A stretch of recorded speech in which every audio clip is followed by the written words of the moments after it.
Hello. To quote the great Charles Dickens in A Christmas Carol, I'm back. I said I would be. Okay, that was Rizzo and Gonzo from the Muppet Christmas Carol. But still, welcome to a new year. Hopefully, you're all doing okay. Hopefully, everybody had a great holiday season and are now ready to see what 2025 brings. Hopefully, it's good. So far, I'm not impressed.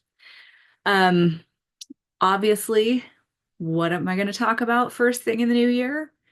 Best of 2024, best of the old year. I love to make lists. I love to make top 10 lists, lists of movies I want to watch, lists of movies I've watched, lists of books I want to read, lists of books I've read and loved. And so, of course, I had to do this. This is the one thing I always did on my blog, on my newsletter, was post my best of the previous year. So here we go. Now, I swear I am not going to hold up a copy of all 196 books that I read in the last year. For one thing, many of them were audiobooks from the library. For another thing, I'm not that mean. But I am going to read through my top 10 lists. So we'll see how that goes. I may end up putting my cheaters on. Um, and I'm going to hold up some of the highlights that I personally own. So we'll take it from there. And these lists are by genre, but they're not necessarily in particular order. Like if I hold up, one book first and then another book, that doesn't mean like, oh, she liked that one so much better. No, everyone is good that is on this list. Okay. I might say something like, this is one of my favorite books I've read in recent years, but every book is special in my eyes. Okay. First of all, to begin, we have what am I reading right now? I am reading Bane of Asgard by Cinda Williams Chima. I am loving it. I loved the first one, which is going to pop up a little later on in the broadcast. And please note the absolutely stellar bookmark, which a friend gave to me a few years ago. She made me a whole bunch of bookmarks. This is a page cut out of a children's illustrated edition of The Hobbit. I could not love it more. I am also listening to the book Blood at the Root by Ladarian Williams on the audiobook, and I am loving it. And especially as an audiobook, there are little sound effects and things like that. I always love that. And as a family, we are reading aloud the Armitage stories by Joan Aiken. We got about halfway through and put them aside for our Christmas reading. So now we're back and we're loving them. So, plunging right in, let's begin. I am going to consult my list and make sure I can read it. And I can. Look at me go. All right, so we're going to start with picture books. Well, we're going to start with a board book, of course. Sandra Boynton. Love her. Love that every year you can count on her putting out at least one absolutely delightful book. Here is a little Christmas time song, Snow, Snow, Snow, which is lovely and which you can find. Like she has a whole album out right now about Christmas that is available on YouTube. There's little music videos for all of them, and I highly recommend it. Indeed, indeed. So that's your board book moment. Now, what I'm going to show you next may shock and alarm you. Because at first I was like, I don't know what that thing is, and I don't think I like it. But then an absolutely lovely bookseller at the King's English read this story to me, and I could not love it more. This is not just, now, all books are equal, right? But some are more equal than others. This is probably my favorite book of the year, one of my favorite picture books of recent years. Stickler Loves the World by Lane Smith. I mean, he's freaky, he's weird, he's made out of sticks, he collects sticks, and he loves everything. And it's so wonderful and positive and joyous. I can't get over it. I have read Stickler out loud, like over the phone to people and stuff, because you must enjoy Stickler with me. I love him so much. So this is like my new go-to gift. It is up there with Night Owl as like, oh, you're having a baby? Allow me to give you this picture book. It's the new gift book. And of course, Stickler celebrates Christmas, and A Stickler Christmas by Lane Smith. Charming, Absolutely. Love Stickler to pieces. Love the illustrations, especially. I'm sorry, look at this reindeer. It is the weirdest looking thing. I love it so much. I normally don't like things with too many eyes. Stickler has more than the normal amount of eyes sometimes, and sometimes not. But in his case, I will make an exception. Santa's First Christmas, Mac Barnett and Sydney Smith, absolute delight story about how Santa went from being too tired to celebrate Christmas to learning to enjoy Christmas himself with the help of his elves. And so cute.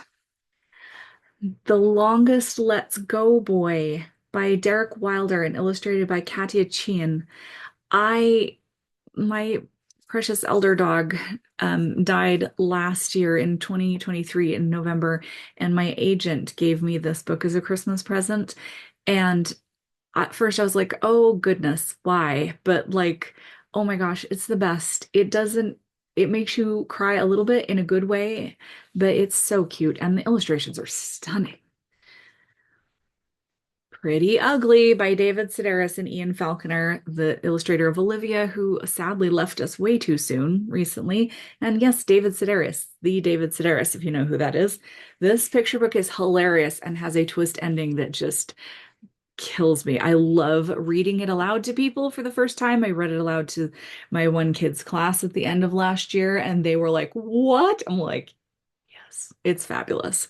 So, other picture books that I don't have handy, Just Like Beverly by Vicki Conrad and David Hone, which is a biography for children of Beverly Cleary. It was delightful.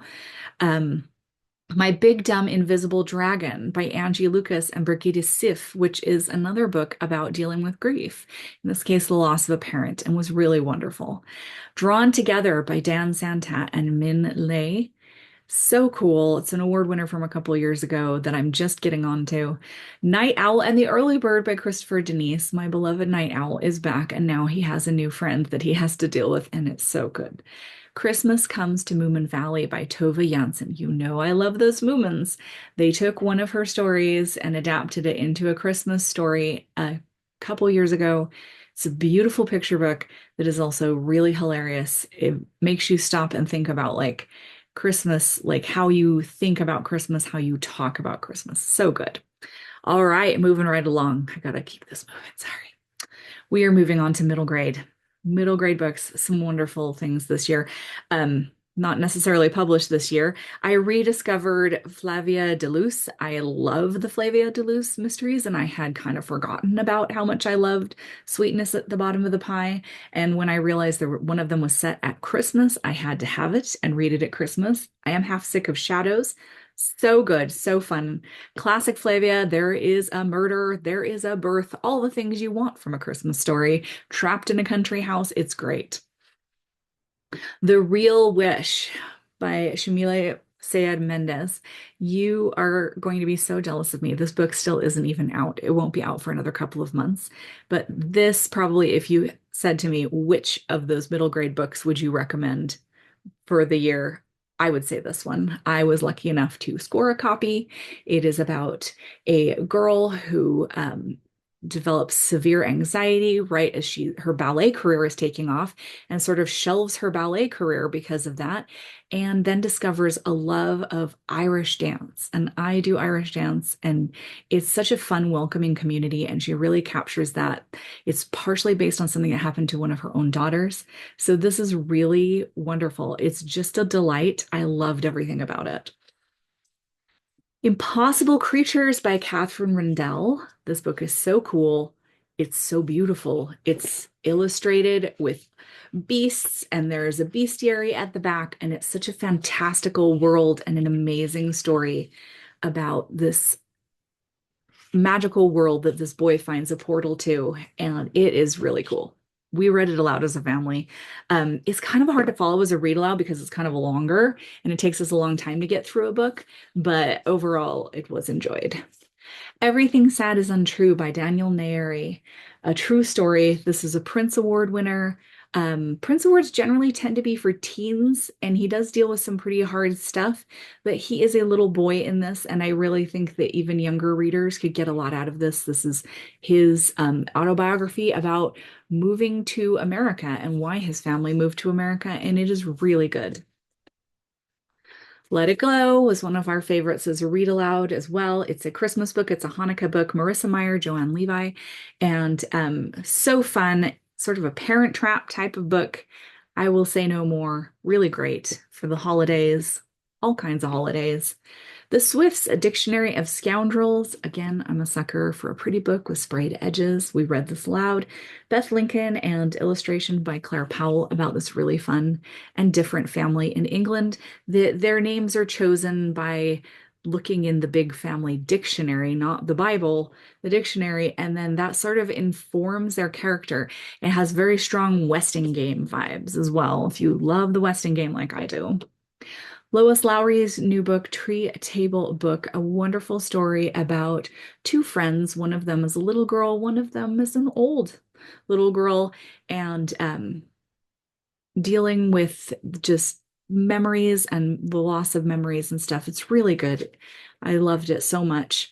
What I haven't mentioned yet is, let's see, Majestica by Sarah Tolkser, which I adored, which was another fantasy. It was really great. Wrecker by Carl Hiaasen. When Carl Hiaasen, well, I love all his books. When he does kids' books, he really does a great job.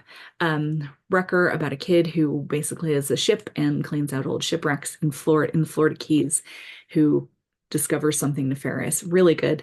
The Eyes and the Impossible by Dave Eggers, which was last year's Newbery Award winner that nobody had ever heard of, as far as I know.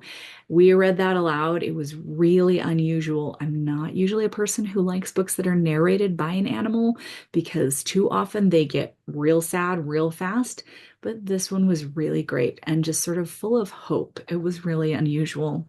I think that's all for those. Yeah. Okay. Now, moving on, we have graphic novels, which I stuck in here because I've sort of got a whole range. For the younger set, The Mighty Bite and The Mighty Bite Walrus Brawl at the Mall by Nathan Hale. I love Nathan Hale's graphic novels, and I've been waiting for this one in particular for many, many years. It is based off of a story that he did on his blog back in the day when he used to sort of do a comic every day for a while on his blog. And it's so freaking funny. Anyway, so I loved these. Also, for the younger set, Squire and Knight, Wayward Travelers by Scott Chandler, the sequel to the fabulous Squire and Knight. And kind of in between a little bit, we have Taxi Ghost by Sophie Escobes. She did The Witches of Brooklyn, which is definitely middle grade. And this is about a girl. Why I say it's kind of in between middle grade and teen. It's a girl who gets her first period and now has the family gift of being able to see ghosts. And these ghosts ride in her car, she discovers, and to go places. They use them as they use people's cars as free taxis and stuff. But now she can see them and communicate with them, and they want her to drive them places. So it's really fun. There's nothing inappropriate for a younger reader. There's just that whole, if you didn't want to tell your kids about, the birds and the bees and all that stuff yet, then avoid that one. Also kind of it could be for several ages. Illegal by Owen Colfer and Andrew Duncan is based on the true story of a refugee trying to get from Africa up to Europe and be reconnected with family. And it's so heartbreaking. Ultimately, a hopeful story. I mean, a happy ending, as happy as it could be, but they are very young children involved, and it's very eye-opening. And so it might be a little bit hard for way younger readers, but I would definitely give it to a 12 and up. Lunar New Year Love Story, which I absolutely adored, and so did my daughter, Jean Luen Yang and Luen Pham. This, both of them did input on the story and as well as the pictures. Super fun. Two kids from different Asian backgrounds discovering a love for the New Year's celebration and specifically the lion dance. It was really different and I loved it so much. And if you're not reading Lore Olympus, again, as an adult, what are you doing with yourself? Volumes 5 through 7 came out in the last year. Here is volume 7. I just love this story. It's the story of Hades and Persephone. It's done in a really cool, different style where they sort of exist outside of time. So they have modern things and they're living in a modern world in Olympus, and Hades are sort of modern, but then they can go back to like ancient Greece and deal with stuff there. It's really different. And I really love it, but it is solidly for adults, by the way. Also, Klaus, The Origin of Santa Claus by Grant Morrison is a series of comics about the origin of Santa Claus and his adventures. And it has a very 1930s, like Buck Rogers sort of vibe where they deal with like the Prince of the Moon and they have ray guns and there's like giant killer snowmen and stuff like that. It was really different and I really quite liked it.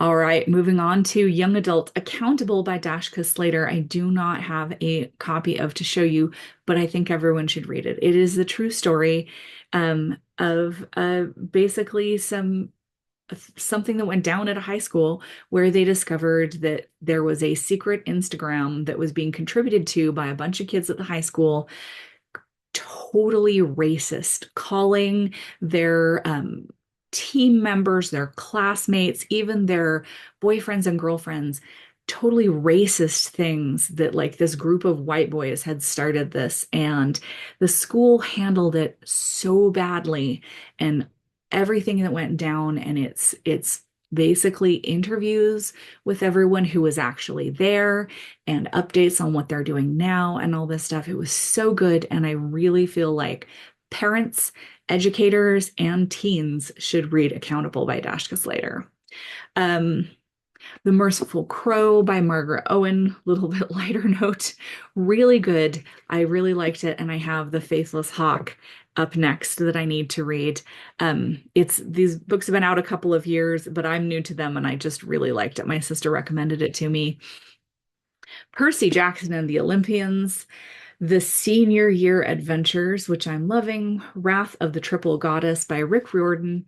I'm loving these new adventures. Percy growing up, he's done such a good job, Rick Riordan, of like showing how Percy's like maturing and growing up. And of course, Annabeth never needed to grow up, but and how all the characters have aged and stuff like that. And this one was really particularly fun. It's a Halloween story. It's set at Halloween, and I really quite liked it. I loved the first one as well. The Chalice of the Gods was so great. Here it is, Children of Ragnarok, the first book of the Runestone Saga by Cinda Williams Chima. Absolutely loved this.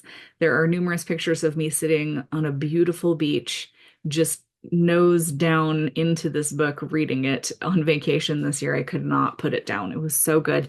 It's really fun if you like anything about Norse mythology, if you know, Vikings and stuff like that, like I do, you really should try the Runestone Saga. The Forest Grimm by my friend Katie Purdy. So good. I guess she's, sorry, Catherine Purdy. Um, officially, this was so good and fun. If you love fairy tales, this was sort of like all the fairy tales mixed together. Like what would happen if you actually went into the fairy tale woods and were like sort of encountering this magic and these characters and how that would affect you. It was really good. And also interesting, the main character, our heroine, is she has very severe scoliosis, and so she has like back pain. She has trouble like some physical mild physical disability. And so it's kind of interesting to see a heroine in a situation where they're like running and jumping and climbing and stuff, where that's not something she can really normally do, but she's doing the best she can. And I think that's really good to show. Fate Be Changed, A Twisted Tale by Farah Roshan. I love Brave, is probably my all-time favorite Pixar movie. And this was a really cool twist on the Brave story. If you don't know the Twisted Tales, they're really fun and different. But if you don't kind of care about the characters, you maybe don't care about like, oh, I don't care what happens to Aladdin, you know, and stuff like that. But since I love Brave so much, I was really into this. And what if Merida ate the magical cake, basically? The Prisoner's Throne by Holly Black, one of her Elfhame novels. Absolutely loved this one as well. She's doing a really cool thing with showing, you know, her other characters mostly grown up and then showing what's happening now to this world that she created. It's such a rich and elaborate world. She could keep playing in it indefinitely and do all kinds of stories, you know? Also loved Royal Scandal by Amy Carter. She's doing a series where a young American girl has realized that she is actually the illegitimate daughter of the King of England. And so it's sort of alternate history to our history and stuff, but not magical or science fiction or anything like that. So it's just sort of really fun to see this American girl trying to like be accepted by the British royal family and all the various hangers on and royal watchers and stuff. I've really loved it. Royal Scandal was the second one. The 13th Child by Aaron A. Craig, really unusual fantasy. I thoroughly enjoyed that. I Was a Teenage Slasher by Stephen Graham Jones. I don't normally do horror, but I do love Stephen Graham Jones's books, and I Was a Teenage Slasher was super fun. And not because it was fun, if that makes sense. I mean, it's a slasher story, but where this kid basically gets possessed by, someone who's out for vengeance in his small town. Really, really unusual. Uh, and I've talked about all of those. Go team. Okay, moving on real quick. Nonfiction. Talked about this before. And this is another one that's a real standout. Like if you wanted to ask me like, oh, what book should my book club read this year or something? This is the one, The Small and the Mighty by Sharon McMahon, which is 12 unsung Americans who changed the course of history from the founding to the civil rights movement. She's taken stories of people whose names you maybe read briefly in one sentence in a history book and done a deep dive into their lives and how they affected the American story as a whole. So good. And honestly, in light of what's happening right now politically, this should be required reading for everyone. I would think anyone from the age of like 13 on up could handle this. Anyone who's in a government or US history class could handle this, up to adults and including adults. Um, if You Can't Take the Heat by Geraldine DeRuyter. I love Geraldine. Her blogs are so funny. She's got her one viral blog about eating the world's worst restaurant is in here. And then just all these stories about her connection to food and also feminism and female rage. And this is an excellent book for women, especially if you are just sick and tired of all of it.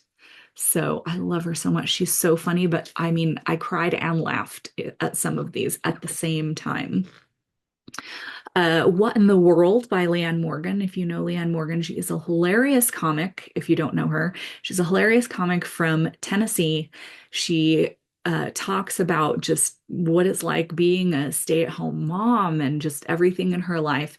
And she wrote a book about her life and all the stuff that wasn't funny, as well as was funny, as well as she's a very spiritual person, very Christian. And so she talked a lot about that. I absolutely love this book. And I listened to the audiobook, of course, because I love hearing her talk with her Tennessee accent.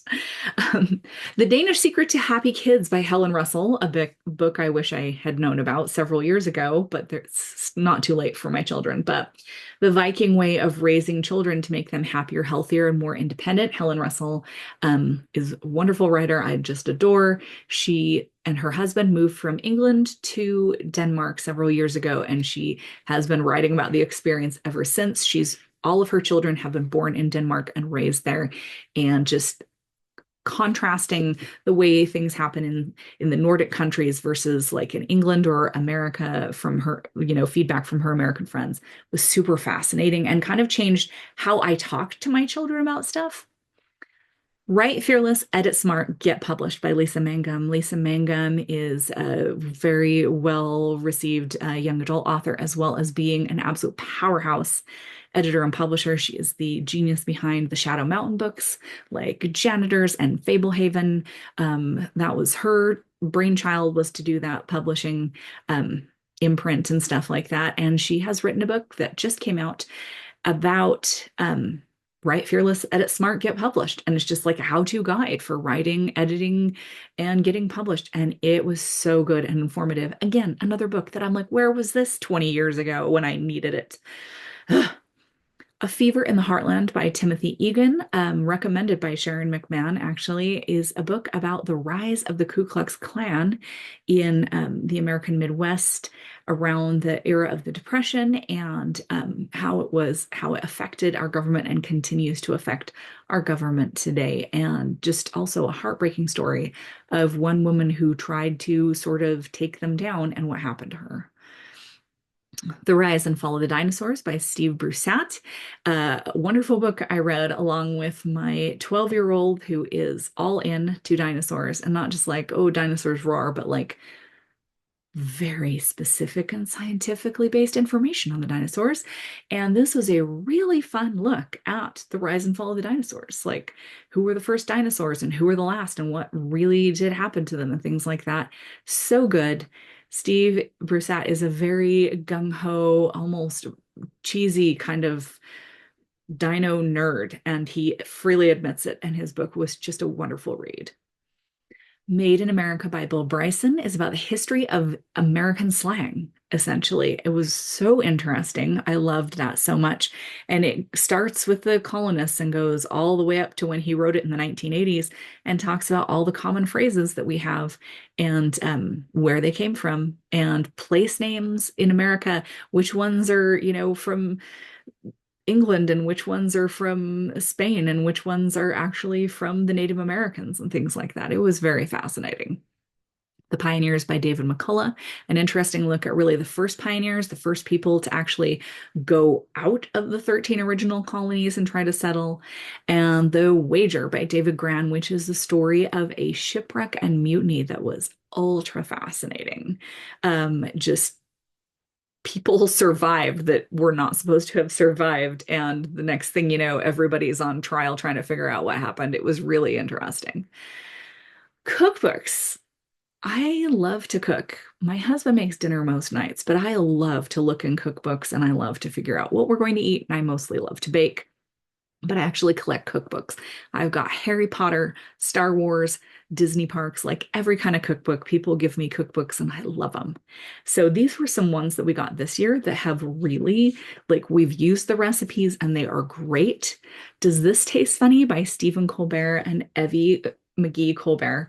We really mostly got this because it was by Stephen Colbert and his darling wife, but we have discovered that the recipes in here are legit. We've made several things, and one of them, this one soup, has become like a family staple. Kneaders Bakery and Cafe. If you're from around Utah, you know about Kneaders. They have absolutely some of the most wonderful breads and treats and sandwiches in the absolute world. This is a cookbook of all their like standouts, the most requested favorites, and it's to die for. I got it entirely for the gingerbread men cookies, and we've since discovered that a lot of the soups and stews and just everyday things are really wonderful. A few of my favorite things. This book just came out 2 days ago. This is by my friend Vita Bybee. I was lucky enough to score a copy before Thanksgiving, and I am so glad I did. You can see by the tabs, these were the things that we used in Thanksgiving dinner. Zero regrets. So good. These are all things inspired by family-friendly movie musicals. So there's everything from like Song of the Sea and Mulan to, Singing in the Rain and things like that. And there's all kinds of things. There's this deliciousness. There's like seasoned popcorns, there's desserts, there's drinks and everything. We used a couple of these and I'm still getting raves about the salad dressing, potatoes. So good, so fun, and just adore Vita. She's so talented. Favorite family recipes, most requested copycat dishes. This like is a local Utah blog that they have gone around. They like to figure out, how to make this and that from different restaurants. And these are their most requested ones that people ask them to figure out the recipe for. Everything from like Malibu chicken from Sizzler to like some cookies from Disneyland they've figured out. And we've tried several of these and it's legit. Like that's exactly what they taste like in the restaurant. So those are some super fun Cookbooks that I've been using lately, also Baking Yesteryear by Dylan Hollis, who is very hilarious and popular on like TikTok, where he gets old-timey weird recipes from the Depression or the 1800s and makes them at home to see if they taste good or not. And some of them are disgusting and some of them are surprisingly delicious. Well, he did a whole cookbook of the ones that worked. There's also a couple that don't work in the back, but it's really fun. It's really fun to just look through. And I have made a couple of the things like chocolate cake with mayonnaise in it, which is so good. I just won't tell you if I serve it to you in case you get weird about it. All right, we have adult literature, serious adult literature. I separated it. So, serious adult literature, The Berry Pickers by Amanda Peters, so good. The End of Drum Time by Anna Pilavainen, which is about the Sami people in Finland. The Berry Pickers is about Native Americans here in the US and is so good, both of those. The Lincoln Highway by Amor Towles. I love his books. The Marriage Portrait by Maggie O'Farrell and Hamnet by Maggie O'Farrell. I had been hearing about these books for years, had not read either of them, and just absolutely devoured both of them right in a row. So excellent. Hamnet about Shakespeare's son, The Marriage Portrait about one of the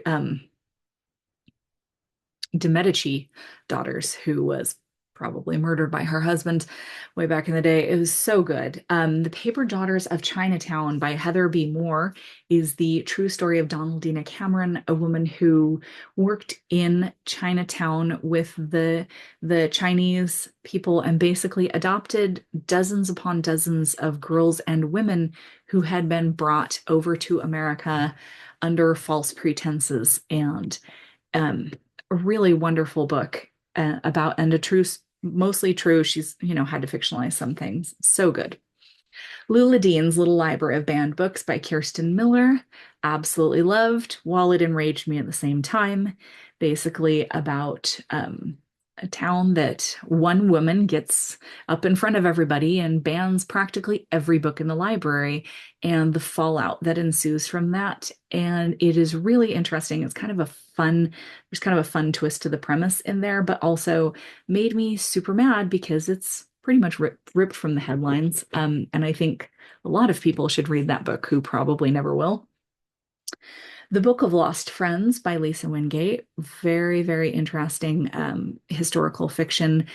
Lost Friends were columns that they used to put in newspapers and magazines after the Civil War for people, enslaved people, formerly enslaved people, trying to reconnect with family and friends. And they would put ads in, I'm seeking a lost friend, and describe everything that they knew about this person, what their name had been, where they had been, what direction they had been taken, and stuff like that. And how they managed to reconnect with some of them. It's so good. I've been thinking about it for months now since reading it. Small Things Like These by Claire Keegan is a slim little book set in Ireland in the 1980s and so good. And there's a movie coming out by starring Cillian Murphy or it is out right now. It's also set at Christmas, but it's not what I would call a Christmassy book, to be honest. I think that's all. The Bookwoman of Troublesome Creek by Kim Michelle Richardson. That popular book club favorite that I have seen in everyone's book club reading for years and years. And I had never picked it up, and my mom's book club had read it and she'd given me her copy, and I finally picked it up. Absolutely loved it. What a fascinating book. So, Bookwoman of Troublesome Creek was good. Now, light adult literature, a little less depressing books. And I have none of these. I listened to most of them as audiobooks. But standouts, Laughing Gas, P.G. Wodehouse. I love his books, but I mostly gravitate towards the Jeeves and Wooster stories. This year, I just was trying anything because I was in a bad mood and needed something else. And I listened to Laughing Gas, which is quite possibly my favorite of his books now. Right up there with The Code of the Woosters, which is my favorite Jeeves and Wooster, but Laughing Gas was really a hoot. Also, The Luck of the Bodkins by him, which was very fun. Yours Cheerfully, A.J. Pierce, the sequel to Dear Mrs. Bird, was so good. Bath Tangle by Georgette Heyer, a new to me Georgette Heyer book, which I really enjoyed. The Christmas Wish by Lindsay Kelk, which is sort of a Groundhog Day set at Christmas, and it's a rom-com. April Lady, another new to me Georgette Heyer, which I thoroughly enjoyed.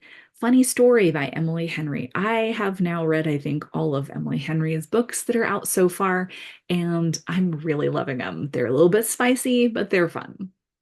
Lies and Weddings by Kevin Kwan. He did Crazy Rich Asians. I've been a fan ever since. The 12 Days of Christmas by Poppy Alexander was a really fun Christmas romance, and A Redbird Christmas by Fanny Flagg. Fanny Flagg did Fried Green Tomatoes at the Whistle Stop Cafe, and so this was right up that alley of sort of a southern, like takes place at Christmas, like quirky little town with quirky little people in it and stuff. It was fun. Mysteries. And again, another standout. We Solve Murders, Richard Osman. I love the Thursday Murder Club so much, but I don't know. This might give it a run for its money in my favorites list of his books because We Solve Murders was so fun. He introduced some really great new characters, and I hope he keeps going and makes it a series. Um, the Magpie Murders, another book that's been around forever, and there's even sequels, and I had never read it. Anthony Horowitz. This was really fun and unusual. Half of it is an actual murder mystery, and the other half is an actual murder being solved by the editor of the murder mystery. It was really different, and I liked it. The Most Wonderful Crime of the Year by Ally Carter, a really fun Knives Out style, like uh, murder mystery with set at Christmas, also a romance element. I really liked it a lot. The Heiress by Rachel Hawkins, really fun gothic mystery. The Unwedding by Ali Condi, Ali Condi's very first adult book, and it's a winner, folks. It was so fun. I really liked that a lot. This year, I also discovered Dorothy L. Sayers' Lord Peter Wimsey Mysteries. I've been hearing about him for years. I've read one Christmas set short story, really liked it. Got into the books, cannot stop, so good. Killing Moon by Joe Nesbø. If you like his books, you'll love Killing Moon. It's another Harry Hole book. The Blonde Identity by Ally Carter is Born Identity, but she is a blonde woman who does not know what is going on with her amnesia. And Razor Girl by Carl Hyacin is a follow-up to Bad Monkey, and I love Bad Monkey. Also, the TV series is really quite good with Vince Vaughn. Not for children in any way, shape, or form. All right, we have got sci-fi. Polistan by Neal Stephenson. I was lucky enough to get an advance copy of this. This is the start of a new series called The Bomblight Archive, which takes place sort of during the Red Scare, the rise of communism and stuff like that. Very difficult to describe. Like most of Neal Stephenson's books, really loved it. Crimson Climb by E.K. Johnston. So good. If you loved the Solo movie, which I absolutely did, about young Han Solo and Kira. This is Kira's story of what happened to her between Han leaving and her seeing him in the Solo movie and as adults, and I really enjoyed it. Finally, read Sea of Tranquility by Emily St. John Mandel. I love Station 11 so much. I love The Glass House, and I finally read this. Gorgeous. Loved this so much. Also, the audiobook.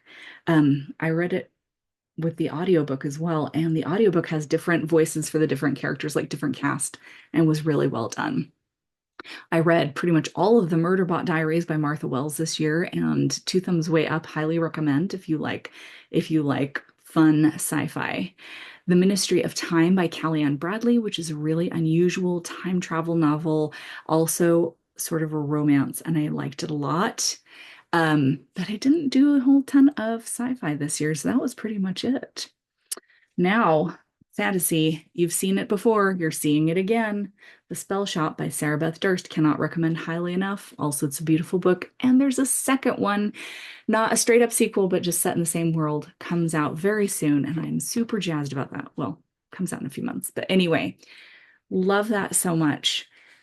The Navigator's Children by Tad Williams, the last book in this huge series of his Austen Ard books, and I want to cry, and I'm hoping he gives in and gives us more because I absolutely love this world he's created, and I've loved every single one of the books set there.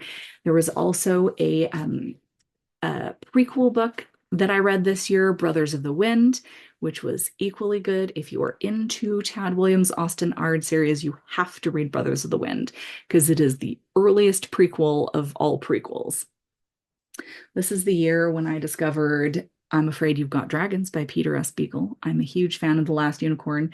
This book was written several years ago. This is sort of a reprint with gorgeous new art, and it was so fun. A really sort of fractured fairy tale, and kind of a bit of a reluctant dragon story in a way, but not really. So good.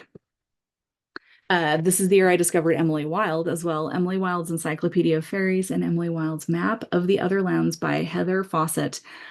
Loving these. Cannot wait for the third. They are so fun. Also, A Sorceress Comes to Call by T. Kingfisher, which is a version of The Goose Girl, which is very dark and delightfully lovely. The Warm Hands of Ghosts by Catherine Arden, which is a World War I set sort of ghost story and was really great. More Stephen Graham Jones horror, The Angel of Indian Lake, the third book in his Indian Lake trilogy. Excellent, excellent finish to that trilogy.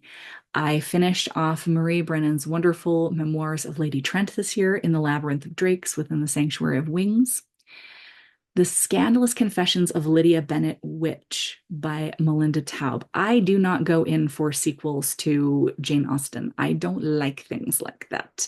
I have read a couple and I have hated them so much.